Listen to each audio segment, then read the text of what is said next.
Lots of shoulder action. Hello, everyone. Thank you for tuning in. This is your host, Layla, and Layla Kush to be exact. And so I just wanted to say thank you all for returning back for episode 3.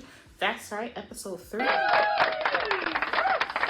I have a good topic for us today. I have an amazing topic for us today. So last episode, I should say, our topic, we talked about generational knowledge. Should the last generation pass on that torch to you, and tell you what the goods is? Should they give you the cheat sheet on life? And last week's topic was actually inspired by this week's topic. If you have been online, Instagram, YouTube, anywhere, you've been seeing someone I hold near and dear to my heart, and that is Blue Ivy. You've been seeing Blue Ivy kill it on world tour with Beyonce. I have my tickets. Do you? Do you have yours? I will be there. And me watching Blue Ivy, seeing her, I've been impressed.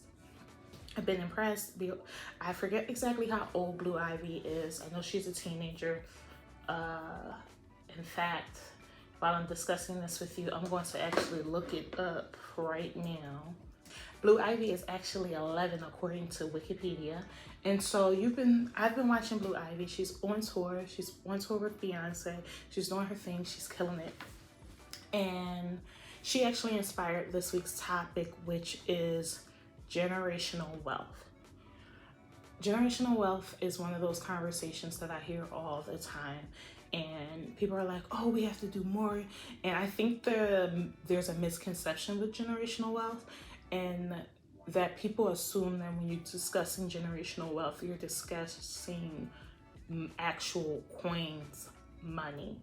But I think sometimes what one can consider wealth is knowledge, the wealth of knowledge, of being able to take the information that the previous generation has and apply it. And I think, to me, Blue Ivy is a great example of someone starting in the middle, which is her parents are Sean Carter and Beyonce. Everybody know Jay-Z and Beyonce. Everybody know the Carter family. If Blue Ivy wants to go into the entertainment business, and her with the support, who else would be the most knowledgeable of how to be successful in that industry besides Beyonce and Jay-Z? I mean, like, Jay-Z, Beyonce, they're the best at the best. Are they millionaires? Yes. Are they billionaires? Yes. But they're also amazing business people in the music industry, right? Beyonce's a certified billionaire songstress. Jay-Z's a billionaire businessman. He himself has said he's not just a businessman, he's a business man. So when you look at passing on that torch, I have generational knowledge, and passing on that torch, what does it look like? To me, it looks like what you see happening with Blue Ivy and Blue Ivy. It looks like what you've seen happen with the Smiths children. And I don't want to talk about Will and Jada, but I'm talking about Willow and Jaden. Starting from the middle really looks like starting from the middle, because they don't necessarily have to take the same precautions someone who's never been in the industry, or someone who has family who hasn't been successful in the industry. You understand what I'm saying? I can't tell you whether or not Blue Ivy had to audition for a role in her mother's tour, or what that whole process looked like for her to get into the Beyonce tour. But I can tell you this, I know for a fact she was practicing. I know whatever that conversation that led up to that, you can tell she's been practicing, and she gets better and better each show. It doesn't look like, oh, she's running to get water. It looks like, okay, so let us be clear. I don't want to necessarily harp on the Carters, but I do want to have a clear conversation about what does starting from the middle look like? What should that implementation look like when your parents have the knowledge to give you that boost, when they have that cheat code? How should that look? How should you implement it? And then I'm gonna get up and out your way, right? And it's, to me, it's such an amazing topic. It's such an amazing topic because as all week I've been talking about, you know, the previous episodes, people have been giving me their opinion. I like this, I don't like that, yada, yada, yada, you know how I go. But one of the conversations that I hold, one of my previous statements that I hold near and true is that when you give someone the cheat sheet, you have to make sure you also amplify what those responsibilities for that cheat sheet is. I don't necessarily think you should give somebody a whole bunch of money, because in my mind, I think sometimes when people hear the conversation of generational wealth, they just assume that you're supposed to just give people a whole bunch of money, or you're supposed to give people a whole bunch of opportunity and, you know, allow them to do what they will. I think you have to build. I think there's a character building moment, because you don't want your kids to be ungrateful for the sacrifices you've personally made. You want them to be able to respect those sacrifices. You want them to be able to honor those sacrifices, those things you did. But the flip side to that is you can't necessarily expect them to know what it's like to start from the bottom, because their bottom and your bottom looks completely different. You know, how it looked for Beyonce in Houston, Texas is completely different. Beyonce and Blue Ivy have two completely different childhoods. Blue Ivy's parents are billionaires. Correct. Don't get me wrong, Beyonce had Tina Knowles, Jay-Z had Mrs. Carter. It's not to say that they didn't have good parents, but their childhoods, their upbringings, completely different. So when you're raising somebody from the middle, it's going to look completely different. I guess for me, when I'm really trying to articulate this, don't do that blame game. It annoys me when older people get into the room and they start telling you these war stories of, you kids don't know how easy you have it. You don't know. I used to walk out in the cold in Chicago with no coat. I ain't had no shoes on. I had to walk in the snow. Nobody wants to hear that. So understand it. If that's the sacrifice you sincerely made, great. You know, tell your stories about how you came about. But let us be clear. Just because I own a coat and I own shoes, you know them old stories that old people be telling about how, you know, hard they had it growing up. Just because I have a coat and shoes doesn't make mine necessarily me starting from the middle so easy. You didn't have a coat, maybe shoes. In 2023, you never had to go to school and worry about mass shooters. Am I lying or am I telling the truth? You understand what I'm saying? Like, we have different obstacles. We'll have different obstacles. We'll have different obstacles. We'll have different, you know, challenges. My challenges don't look like yours, and your challenges don't look like mine. So let's not compare those. Let's not do the comparison game, right? Because the goal for me to start from the middle is for you to give me the cheat sheet, so that way I can start from level 15 instead of starting at level 1, and that I make it past where you've been.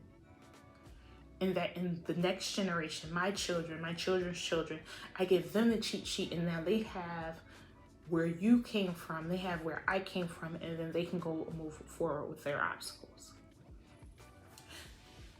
That's pretty much it in a nutshell of, you know, how that layer game should look as far as that passing on knowledge. And I think the key to starting from the middle is understanding that we're just starting from two different places. My place isn't better than yours. Your place isn't better than mine. The second one is that I don't necessarily owe you, right? When we're talking about generational wealth, you're talking about starting in the middle. You go through that first place of, okay, we're starting in different places. You have to acknowledge that. You have that second tune of one's not better than the other. I think that's the other place is that I don't necessarily owe you. There's this, to me, sometimes with older generations, there can be a misconception that because you've given me a cheat sheet, I am now responsible for letting out every mistake you made or didn't make. I am now responsible for living out my life based off of how you see fit, making decisions based off of what you desire to continue in your lineage. And I would say that right there is completely false narrative, right? Do I want to make you, should you give me the cheat sheet code? Yes. Should I progress our lineage? Yes. Does that come with some responsibilities? Of course. But I'm not required to live out all of your past accomplishments. For instance, if I like dance, you like dance, and you want to be a ballerina, you wanted to be a ballerina, I want to do jazz music. The cheat sheet would be, okay, this is how you get prepared to be a dancer. I'm not now required to do ballet because you wanted to be a ballerina. The desires I have for life, whatever they may be, I'm not required to put them on hold and live out all of your dreams and expectations. Should you require are you required as a parent to put some parameters around things? Sure, you can put some parameters around things like, hey, these are the things I want us as a family to execute. These are something, but the final nail in the coffin is God did not put me here to live out whatever you did or didn't do in life. You know, even when you look at Blue Ivy, Blue Ivy always looks like she's having fun. I don't necessarily believe that under any circumstances that Jay-Z Beyonce requires Blue Ivy to do, to be on tour with Beyonce. I think that's something she decided to do on her own. Like, yo, I want to do this. You understand what I'm saying? And so part of starting from the middle, outside of them, outside of the Carters, when you're really getting into that topic, I think you are responsible for making sure that you give your kids room to become their own person. Nobody, and I say this so sincerely, nobody actually wants to relive their parents' golden years. I think back to some of my friends. I can think back to myself when I think of as some of my friends when we graduated college. We were all ready to get into that adulthood. The conversations we started having with our parents and nickel upon nickels upon nickels upon nickels. That's how they felt, like nickels, like somebody threw nickels at you. Of, oh, now you can do this, that, and the third of these expectations that nobody ever discussed. I remember one of them being that I had a really close friend of mine, who had been dating her significant other for quite some time. And her parents and his parents was like, well, y'all dated. They met in college and they had dated, like, I want to say they met at like freshman year. And so they did the whole 4 years together. They were like, so you've known each other 4 years now, you guys are ready to get married. And because neither of those two individuals were like, oh yeah, when we graduate, we want to get married. It was more like, when we graduated, we need a job. And their parents was like, oh, well, you've dated 4 years. That should be enough time. You should be ready to get married. And I remember it being such a big deal for both of their parents that as soon after they graduated, they didn't get married. And their parents being like, well, what's the point in dating so long? And then being like, but we have other expectations. You understand what I'm saying? Like, when you're starting in the middle and you're going through the blueprint, having a sincere conversation of expectations should be required. that I think an additional conversation that people should have is, realistically, what do I want to do? What am I looking for? What am I going to do? What do I want to do? What am I looking for? And what goals do you have for me that I'll never meet? I'm just not interested. I benefit a lot from the fact that I have a good ignore button. I just ignore. I ignore people when they come to me with expectations that I have no desire to fulfill. You know, people come to me, oh, I want you to do this. Oh, for real? That sounds like a good idea. Yeah, I'm ignoring you. I'm not acknowledging you. I went through the whole, so there's phases to this. You have the go along with the plan phase, and for some people, you know, that's what you do when you're dealing with your parents. You're like, okay, I'll just go along with the flow. I'm not going to tell them no. You have the tell them, you know, ignore them phase where you're going, oh, they're talking, ha ha ha, they're talking. I'm gonna pretend I didn't hear them. Oh my gosh, I didn't hear you. Ha ha ha. Lines breaking out, you know, stuff like that. Then you have the no phase. You have the complete no phase. And after your no phase, you have your hell no phase. And even after that, you go back into an ignore phase. I'm just going to pretend this conversation never happened. There's 2 ignore phases. I think that the level of the ignore happens because the first one is kind of like, oh, bad reception, I can't hear you, kind of ignore. And then the last one is more of a, I completely heard you, there's no bad reception, I'm just not doing it, so I'm going to ignore you. I think those are 2 completely different ignores. And maybe the ignore isn't the right word, but that's the one I came up with, and that's the one we're gonna go with. And so for me, when you're getting into that topic or you're into that, I guess you can say that place, I would say 1000% you get into the ignore phase.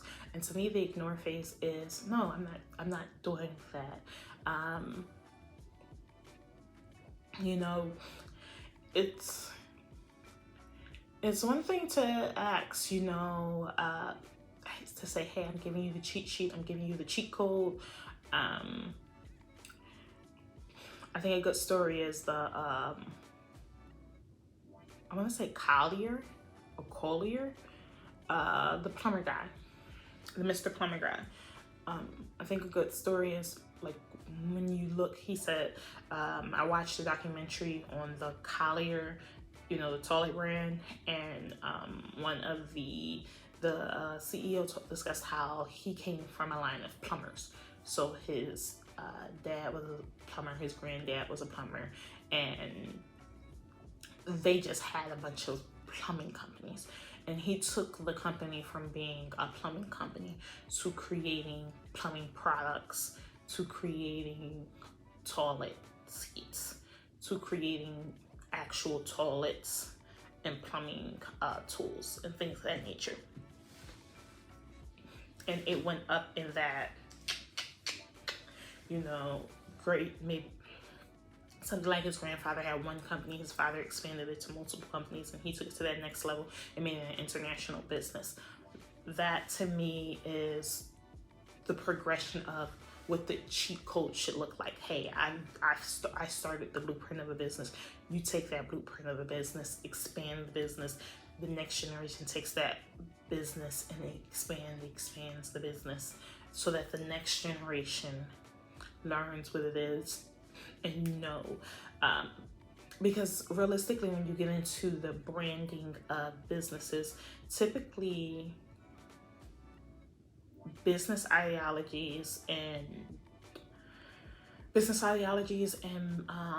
career choices only last up to 3 generations. Meaning, if I become a doctor, my children may want to be a doctor, and my grandkids may want to be doctors. But whatever that 4th generation is, statistically, that 4th generation will want to do something else. They'll say, I'm over all of you doctors, I'm over all of you medical professionals, I want to do something else. And that doesn't necessarily make them wrong for wanting to do that. it makes them human to want to set out and do their own thing. The goal with giving the next generation a cheat sheet is to expand. You're right, maybe they don't want to go into the business of medicine, but it doesn't mean that you cannot support them in whatever that next endeavor is, and figure out a way to loop it either back to the family business or start a whole new business. You know, who said that we only had to be one occupation in a family? Why can't you have two occupations? Why can't there be doctors and lawyers, you know, doctors and welders? You know, a part of that cheat sheet, and I always go back to the term cheat sheet, because when you're getting into the conversation of generational wealth, the foundation of generational wealth is generational knowledge. The generation before you has to give you the knowledge to know which directions to go and not go. So that way, when you have the wealth, and again, when I say wealth, I don't necessarily mean money. If I transfer over stocks to my children, I don't have any, but if I were to transfer over stocks to my children, that wouldn't be, although they could sell the stocks and make money, if I were to give them, you know, real estate,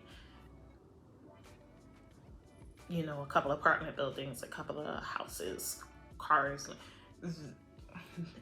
if they can sell that to create money. But for the most part, that wealth is generational, because I gave it to the next generation. A lot of what that is revenue. And so when you get into the conversation of generational wealth, the conversation you're really looking at isn't necessarily money as much as it is revenue. You need to give the knowledge of revenue to your children. You need to give the knowledge of revenue to the next step, to the next person.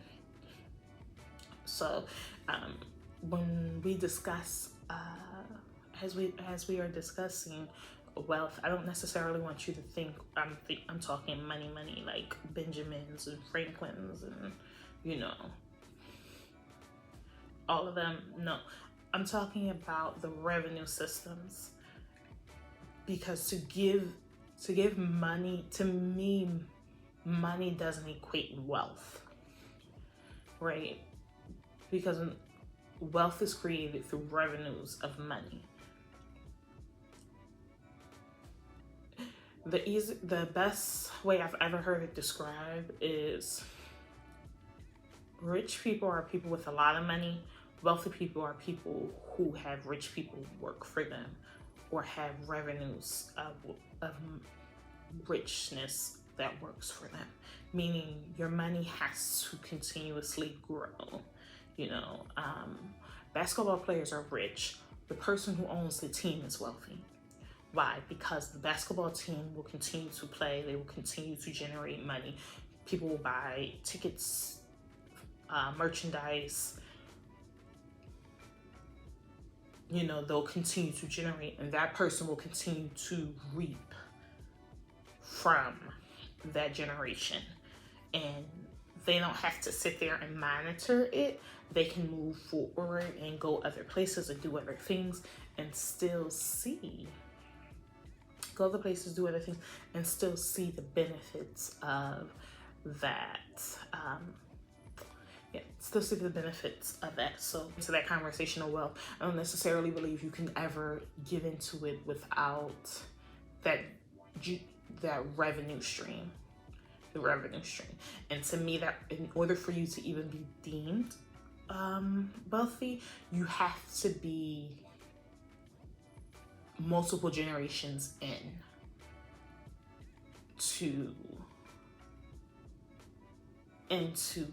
into that and generating money. Meaning, I would consider Jay-Z rich and Blue Ivy wealthy, because Blue Ivy hasn't started working yet. She's already rich. When she starts practicing and generating her own income based off, you know, products herself, then you will see she has money. She has her parents' money. That's you'll see the multiple, you'll end up seeing the multiple generations, the multiple streams, I should say. You'll start seeing those multiple streams of income. And I think that's where things are end up being different, because to me, no matter how much money an individual makes, I don't perceive them to be wealthy unless there's a next generation there to inherit it and move it forward. To me, if you have multiple streams of income and you have multiple streams of money coming in, if the previous generation before you didn't have that, you're just a very rich person. Meaning, if your mom didn't also have multiple streams of income, multiple streams of money coming in, then you personally are just rich, because your dollar will not stretch as far as the next person who's wealthy. Most people who are wealthy are considered wealthy because they're in that table of, they have money, their kids have money, their kids have money, their grandparents had money, their parents had money. There's money across the board on that family aspect. And so if they lost it all, it wouldn't be lost because there's 5, 10, 15 other people within the family who also are generating money. And so one income does not define the whole pot. If that makes sense. It doesn't define the whole pot. Like everything, when you're getting into that generational wealth, and when you're getting into the conversation of wealth, period, not just one generational, to me, you can be considered wealthy unless your money expands beyond one soul generation and beyond one soul person. Other people have to have money that you're attached to, and not just they work for you, but their wealth works in collaboration with their money works in collaboration with your money, which is generating more money, which allows you both to be wealthy, because your money, your lifestyle is not contingent upon one income source. Like basketball players, I don't consider basketball players to be wealthy. No matter how much money they have, if they are the only person with that amount of money they know, outside of like friends, basketball players know other basketball players. But if they don't have money, if their parents don't have that level of money to support them, if their siblings don't have that level of money to support them, then to me, you're just really rich, because who wouldn't take care of their parents? Who's not going to take care of their siblings? You end up taking care of people, dishing out money, providing money, and so your dollar just doesn't go as far after taxes. And I think one of the leading misconceptions is people always forget taxes. What you end up bringing back to the table has to be taxed. And then after that portion of tax is out, now you still have to pay off whatever you had to spend to make the money. And then once you pay that off, you now have to pay off, whatever employees you have that helped you generate that money. And then after you've paid that, you about 3 cuts in, now we're having a conversation of, what about siblings? What about parents? What about spouses? Children? If everyone associated with you is not accumulating the level of money you're accumulating, I'm sorry, you're not. To me, this is a sidebar, completely off topic, but sidebar conversation. You're not rich. You're not wealthy or rich. Back to starting in the middle. When you have as we're having this conversation of starting in the middle, we went through first you have to acknowledge I'm starting from the middle. Second, you have to acknowledge the fact that, hey, just because I started from the middle doesn't necessarily make my experience or your experience one better than the other. And then third, I'm not required to now live out expectations of previous generations, or I'm not beholden to the idea that because you've now given me this cheat sheet, I must live out all of your wonders or all of the things you wanted to do that maybe you didn't do. You move yourself into that category of, as you move yourself into that category, I'm going to say level 4 of generational wealth, really being able to, as you're really able to better understand not only yourself, but understand where you're coming from. I think you have to really get into that breakdown piece of what goal do we have? What goal will you have? What goals should be aligned of where this should go? And I think that's a sincere sit down conversation. I'm giving you the cheat sheet. You know, you're not starting from level 1. You're starting from whatever that middle section is. You're going to progress. What is the goal? You know, I'm thinking of stuff like Mario Brothers. You play Mario, if you ever played Mario's Brothers, if you've ever played any video games, you can literally go on YouTube and there's cheat codes all over YouTube, people explaining to you how to get to the next level, and you know, prizes and things of that nature. I always go, okay, you learn the cheat sheet so you can get to the next level, but what's the goal? The goal is to complete the game, the video game. The goal is to expand our wealth. The goal is to build a better foundation for the next generation. The goal is to, like, whatever your next goal is, I can tell you right now, I work sincerely so that way I don't have to work anymore. My goal in life, if you were to ask me, is so that I can retire. That's what I work for. I work literally to retire. And I don't want to be, you know, I think the retirement age is like 78, 89. So it's something so dramatically old that you, by the time you get there, you're like, I can't even do nothing fun because, you know, I'm on my 3rd hit and I'm missing my knees, stuff like that. For me, it's like, no, I want to retire in good health. I want to retire before, you know, I'm senile. I want to retire and be able to move and groove and, you know, catch a 3rd husband and stuff like that. You want to be able to do things that, you know, you want to be able to do things that's youthful. So the goal is to get to that place of, hey, I want to retire, and I want to retire and be happy and not have worked my whole life. Not have spent my whole life working so that I can get, you know, the last 10, 15 years off.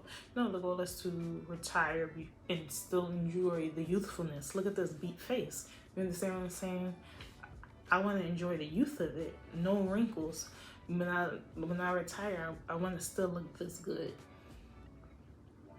If that's any consolation.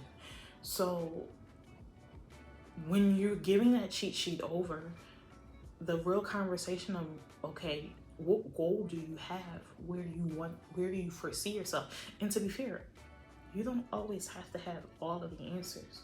But if it's a conversation that you want to ask yourself, you want to ask and collaborate with, because one day you do want to have an answer. It's completely different for me. If you were to ask me in my 20s what I wanted, it would have been completely different than who I am now in my 30s. Now I'm in my 30s, life is a lot more chill. My 20s, I was about that life. It was all I wasn't even moving on city girl time. I was moving on Save a Baby Jesus time. Now that I'm in my 30s, things a little bit more chill. I think a lot more of it has to do with the fact that, to me, a lot of it has to do with the fact that things that I deemed important in my 20s are just no longer important to me. You know, in my 20s, I was always crash dieting. Crash diet here, crash diet here. I just want to wear this shirt one time. I just want to get into this dress. In my 30s, I love a good meal. Oh no, I don't want just a meal. I want a 5-course meal. I'm in love with the food. I want to enjoy the food. I want the food to be my friend. I want my friends to enjoy it. Like, I'm in love with the plate of it all. In my 20s, I really wasn't doing all of that. In my 20s, sleep didn't matter. Oh Lord, sleep didn't matter in my 20s. I was notorious for you only need a good 3-4 hours in an energy drink and go about your life, you know. And I'd stay up for anything. Ooh, I'm reading this book. It's amazing. I want to stay up and finish it. Ooh, I want to binge watch the show. I have it, you know, I'm going to just see what the ending is. I'll catch up on some episodes. In my 30s, I don't care about any of those things. I want all of my sleep. I want to oversleep. If I oversleep, I feel like I've accomplished something major in life. Like I've conquered something sincerely. And I know that sounds a little bit weird, but sincerely it shouldn't, because that's just how I genuinely feel. I always feel like after I've slept, like I've accomplished something amazing. Like, wow. Sleep just feels so much better in my 30s. I don't know what I was treating on when I was 20. I don't know why I was out here running. I wasn't even going nowhere. Wasn't even going nowhere really that deep. But I can appreciate my sleep. I say all of that to say that your goals will switch up. You know, why you decide to move forward in life, what you decide the dream for the family is, what all of that changes. And as you mature, the things you deem important switch up very fast, very, very fast. I was like that. I was 29, I was still doing all-nighters. As soon as I hit 30, went straight to sleep. Ain't been back to an all-nighter since. I just haven't. But as long as you keep asking yourself that question of, what are we doing this for? Why am I doing this? What significance does this have? When you're in that place of really getting into, okay, what is the significance of this? And as long as you keep asking yourself that question, then as you develop and change, your desires develop and change, you'll stay on point. You'll stay on point, you'll stay on topic, you know. And it ends up being a rather amazing experience. And then the last thing I want to get into when it comes to generational wealth is have fun. Have fun. I think one of the benefits of the next generation of being starting the middle generation is that you get to have more fun than your parents did. Try to outhill them. If we were being honest, try to outhill them. I think the benefit that I have at being in my 30s is that I have access to more mental health tools than my parents did, and their parents did, and their parents' did. I think one of the benefits that that comes from that is that you actually you have other resources, and you get to do things, you know, you have better resources. And for me, I don't want to, part of wealth is your health. You know, having money is cool, but it means nothing if you're not a healthy version of yourself, meaning your wealth. Being open-minded is cool, you know, being thoughtful is cool. All those things are really, really cool. But I think one of the better benefits to life, if we're really going to discuss it, is that you get the hill. And most people, you know, when you Black, you say generational curses, but in reality, you get to heal generational trauma and drama. You don't have to live out those things, and I think that's a part of health. It's actually going to be our next topic, but I think a part of wealth is that you do take those moments to start in the middle and do and have some other benefits of having better health, having better, meaning if your grandfather worked 4 jobs, by the time your dad gets on the scene, or your mother gets on the scene, or one of your parents get on the scene, he shouldn't also have to work 4 jobs. Hopefully, your grandfather working 4 jobs, your parents would only have to work 2 or 3. And then in them doing that, you would only have to work 1 or 2. You understand what I'm saying? Like the wealth of it all is that you don't have to do the struggle that they did. And you apply that time. A part of it is you then apply that time into healing or bettering something that they didn't have time for, right? If you're a millennial, if you're a millennial, that looks like, if you're a millennial, then you are the generation of low teen pregnancy. I know for a fact that when I was coming up high school, one of the conversations that people always said is birth rates have dropped among teens. Not to say they're non-existent. It's just that teens weren't getting pregnant the way their parents did and the way their parents' did, previous generations. Part of that was due to the fact that you had so many older generations holding conversations with younger generations, passing on that torch of this is what you shouldn't do. But I think a lot of that also had to do with the fact that it was a two-parter. You had the knowledge of, you don't need to have kids young, or you don't have to have teenage pregnancy. But the second part of that is there are other things you can do besides have a baby. Here are these other things, here are these other avenues, here are these other opportunities that you also had. And I think that contributed to the lower birth rates because you had access to more things, right?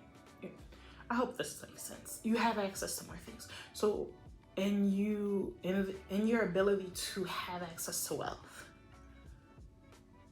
and with the knowledge, take that time that you could have used, starting at level 1, take that time to decide, hey, I'm going to heal something in me, around me, with me, and allow that to be your stepping stone.